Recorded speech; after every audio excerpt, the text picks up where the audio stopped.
accident that the recession has ended when the stimulus is providing its maximum economic benefit. Steve Wynn? Chris, the economists have had their moment. Really, everybody who has absolutely no experience in insuring people, creating jobs, have had their moment. Excuse me. Patrick Byrne, CEO of O.co, also known as Overstock.com, joins us now for his analysis. Patrick, great to see you. Thanks for being with us. Are Wynn's views widely shared in the business community? I mean, he just did not hold back. Oh, I think they're widely shared. I would say that the only thing he's got wrong is this claim that the ideas of the Obama administration are weird. They're not weird. They're actually very normal within a small segment of America that I would say call it the intellectual left, among whom I spent many years of my life. Great people, fine people, but these ideas are not far out. You go to Berkeley College campus and you talk to the professors, or Harvard, and you'll find that that's Barack Obama's dead in the mainstream of that very closed, hermetically sealed intellectual community. So not weird, just wrong and not applicable to today's economic troubles.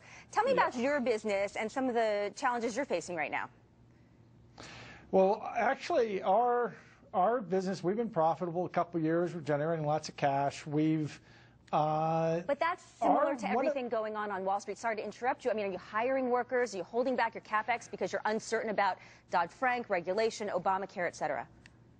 No, well, we're trying to hire workers, but we're finding a lot of trouble attracting workers to move, because even when we work out a deal and they seem to be willing to move, they find out they cannot sell their house in San Jose or North Carolina. They can't sell their house, and they won't move because they can't sell their house. So as long as the federal government is manipulating the pricing in the housing market and preventing there from being a correction and a reallocation of resources, it's really gumming up the labor market. So that's actually, the press doesn't talk about that as much as they should, but that dynamic alone is really quite pernicious, that the labor market is getting gummed up, at least in sort of the professional tier of workers, because people can't sell their homes and move.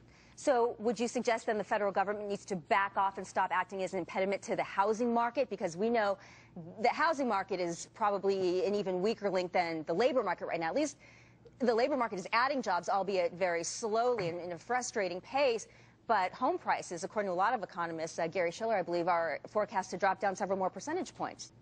Oh, yeah, and sadly they should, and it's not several more, maybe 50% more, but so the government is there propping. Basically, we have central planning now. We have central planning. They're trying to, they distort the capital market, they distort the credit market in order to make mortgages cheap, to prop up housing prices, so they get reelected by these people. Well, there's other people who lose, the people who would otherwise be buying houses. Well, let me ask you this as a business owner. Can you incentivize good, talented workers to bring them to Overstock.com? Can you possibly just cover their moving expenses or do anything to bridge them so they can get to you and buy some time to get their perhaps underwater property off the market so they can enjoy the benefits of having good employment? We do some of that, but it's too, sometimes the gap is too big. Somebody has a house that was worth, they bought a few years ago in San Jose for $800,000. Now they're only going to get $500,000. They just can't take the hit. They can't move. So we're back to Steve Wynn. Steve Wynn's arguments and consternation is well deserved. I think that that's pretty representative of how the business community feels at this point, that we have people running the show who seem to really not have the slightest idea how the world works, frankly. So business at O.co is doing well. We know you're expanding into the insurance business, offering quotes, from what I understand. Tell me a little bit more about that and what was behind the decision to go this route. Well, yes, we turned on a few nights ago a tab on O.co where you can come and get housing or car insurance. For now, we may be adding other types. You come and you enter your stuff about your house, and it comes back with quotes from 6 or 7 different competing insurance companies. On average, we're getting reported price savings of $468. Now, it's a little bit like you see in the Progressive commercials where you go and you enter your information Progressive and they give you their price and 5 or 6 others, except Progressive never doesn't show you anyone cheaper. They won't ever show you Geico, for example, because Geico's cheaper. That in our case, we're not the carrier.